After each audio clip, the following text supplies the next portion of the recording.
ओम नमो भगवते वासुदेवाय। दोस्तों, मैं आपके चैनल सिर्फ आध्यात्मिक इंडिया में आपका फिर से स्वागत करती हूँ। दोस्तों, आज के इस वीडियो में हम देवशयनी एकादशी के बारे में जानेंगे। देवशयनी एकादशी आषाढ़ शुक्ल पक्ष की एकादशी को कहा जाता है। देवशयनी एकादशी के दिन भगवान विष्णु का शयन काल प्रारंभ होता है, इसीलिए इस एकादशी को देवशयनी एकादशी कहते हैं।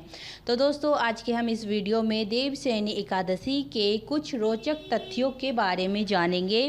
देवशयनी एकादशी साल 2021 में 20 जुलाई दिन मंगलवार को मनाई जाएगी।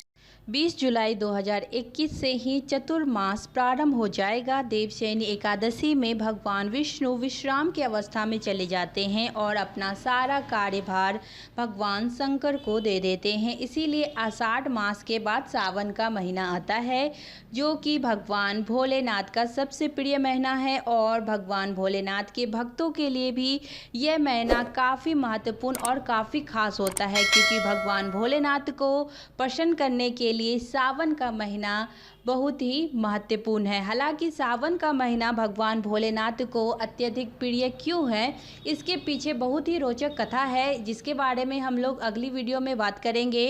दोस्तों, 20 जुलाई 2021 को देवशयनी एकादशी में भगवान विष्णु विश्राम की अवस्था में चले जाएंगे और कार्तिक शुक्ल पक्ष में पड़ने वाली एकादशी, जिसे देव उठनी एकादशी या देवोत्थान एकादशी कहा जाता है, जो कि 14 नवंबर 2021 को मनाई जाएगी, के दिन भगवान विष्णु अपने शयन काल को समाप्त कर जागेंगे। साथ ही आपको बताते चले कि देवशयनी एकादशी के बाद 4 माह के लिए सभी मांगलिक कार्य रुक जाते हैं, जो कि देवोत्थान एकादशी के बाद ही प्रारंभ होते हैं।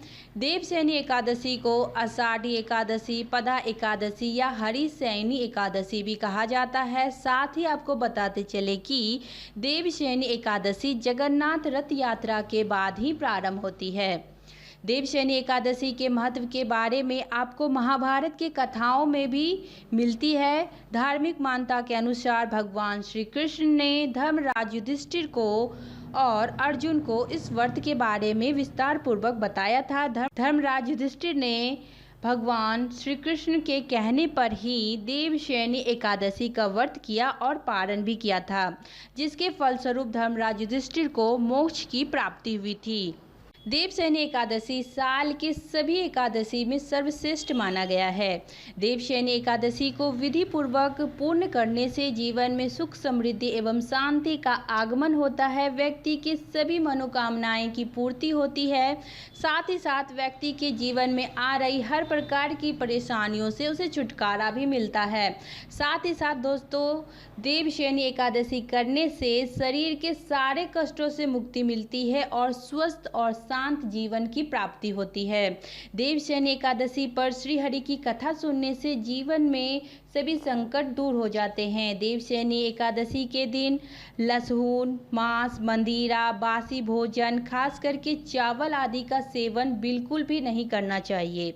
इन सभी चीज़ों के सेवन करने से आपको अशुभ फल की प्राप्ति होती है। देवशयनी एकादशी पर आपको पौराणिक कथा सुनना चाहिए, जिससे आपका मन और आपका जीवन दोनों स्वस्थ और शांत होगा।